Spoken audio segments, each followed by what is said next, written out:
wrap up. Days after saying he would not be in No Way Home, Andrew Garfield told Access Hollywood, "We should never say never." I think he knew we all smelled the bullshit on his breath. What do you think? Yeah, I mean, that was so quick. What a turnaround this was. Like 4 days. It was crazy. It was waking up. It's like getting bit by a spider and waking up with abs the next day. That kind of quickness. That kind of quick, indeed. Yeah. Guardians 3.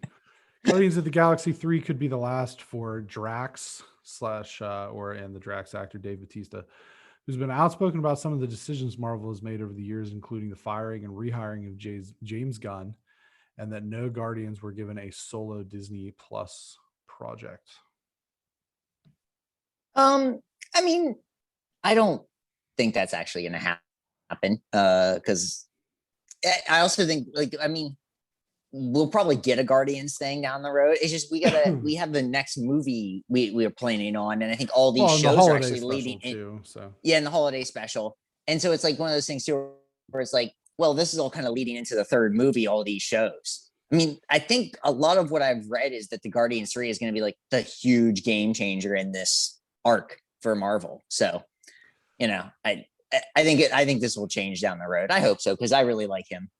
I do too, and he's very funny as this character. But I've got news for you: of that whole crew, he's probably the most easily recast. Oh, sure. If it comes to it. If it comes to it, yeah, I agree. There's plenty of bigger guys out there that sure can be funny. You know what I mean? Yeah. With the right director. I mean, there's plenty of them. So I'm not going to be heartbroken if Guardians has to continue without Dave Bautista. But in more Bautista news, Big Dave and Edward Norton joined the cast of Knives Out 2, which will be Netflix exclusives. Yeah, I like that. Knives Out was so good. Yeah, it was fine. Oh, what? It was like a 7.5 out of 10. Oh, that's pretty good. Yeah, that's what I mean. It was fine. Yeah. It was fine. I mean, that's a C, really.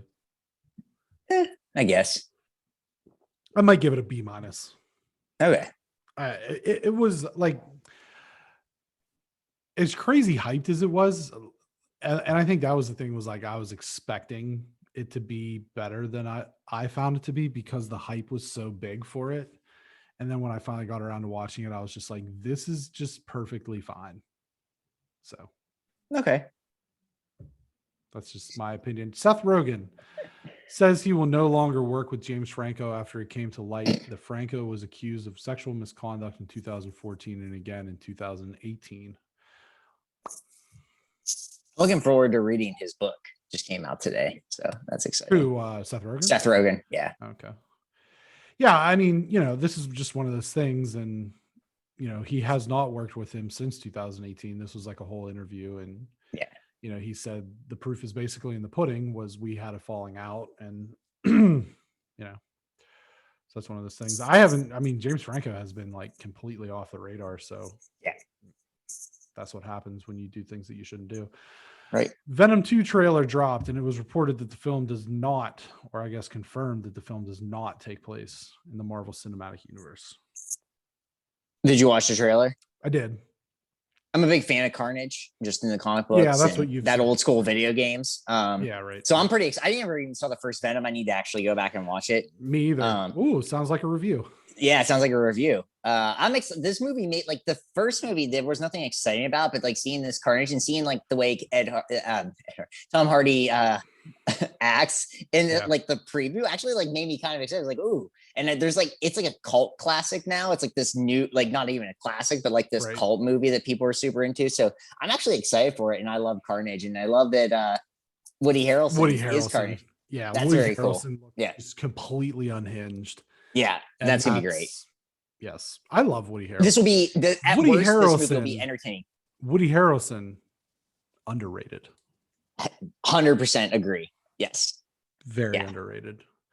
Sebastian Stan and Lily Collins will play Tommy Lee and Pamela Anderson in an upcoming series. First image shown was shared by Sebastian Stan on his Instagram account.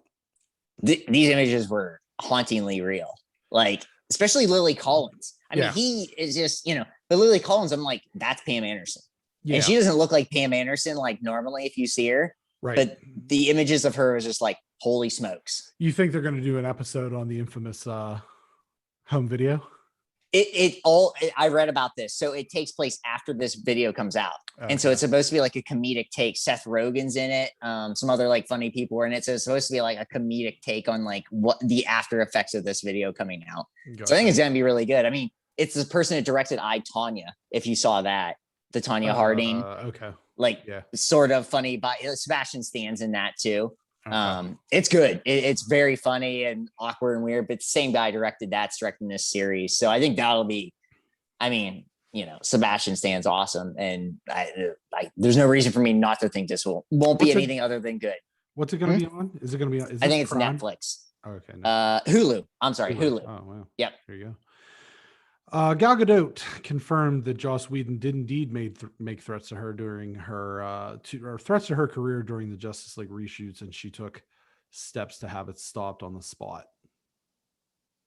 He's just what a guy. He sucks. You know, yeah, what a guy. What a legend of the game.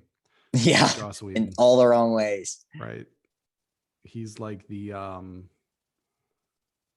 can't even think of a good comparison. John Rocker. He's like the John Rocker. He is like John Rocker. Super deep cut right there. But yeah, wow. If you know, if you're listening to this podcast and you know who John Rocker is, kudos.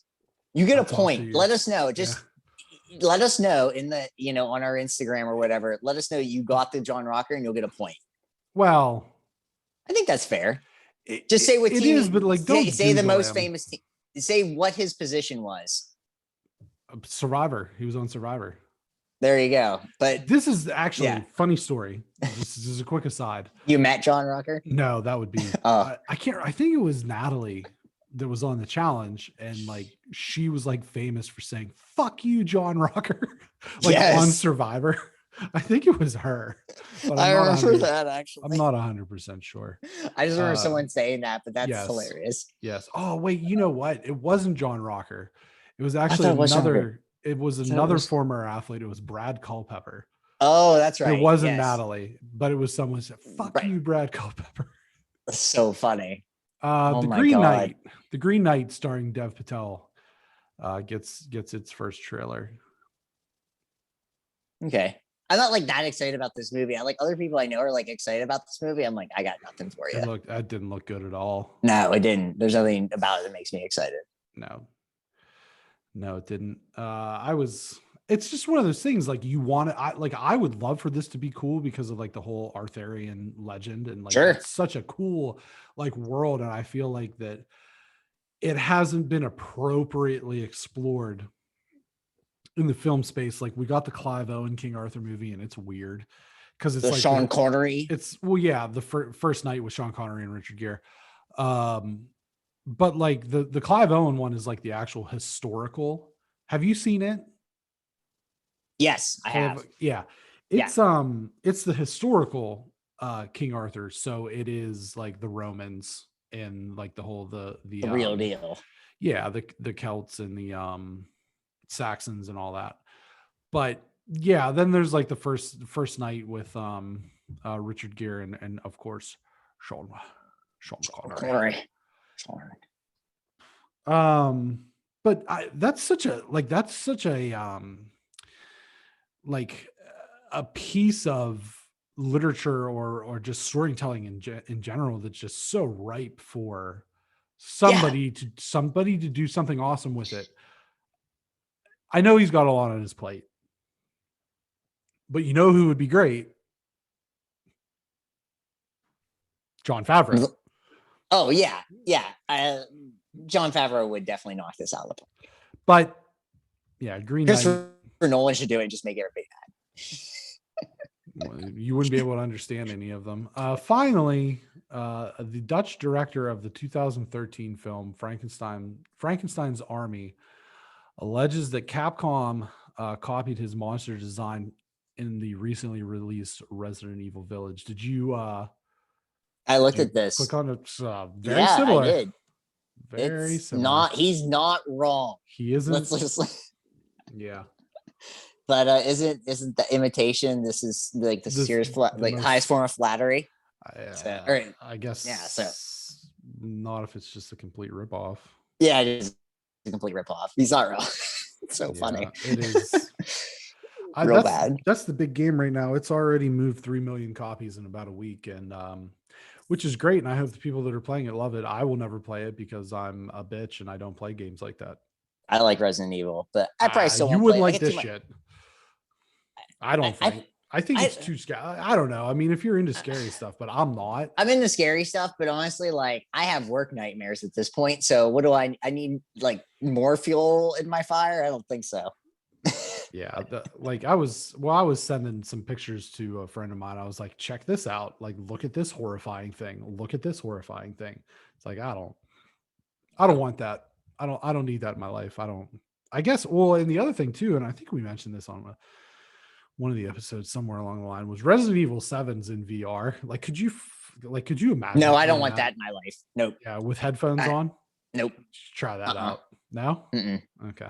That's too much for me. Like, I'm okay with like horror and things like that.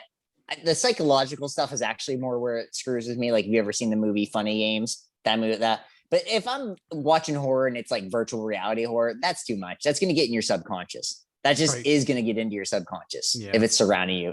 Nope. Out. Yeah.